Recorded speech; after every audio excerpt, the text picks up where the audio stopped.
How to reset password on RedNote. To reset your password on RedNote, all you have to do is just open the RedNote app, and once the RedNote app is opened, here tap on your profile icon at the bottom right corner.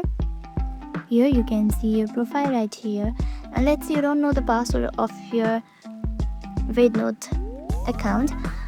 It's super easy. Don't do anything. You don't have to do anything. Just go to your profile icon and you can just see it right here.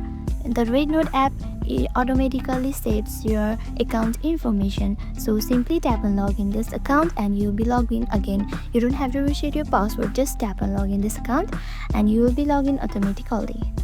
And that's it. Resetting your password is super easy process and you don't have to do anything to reset your password.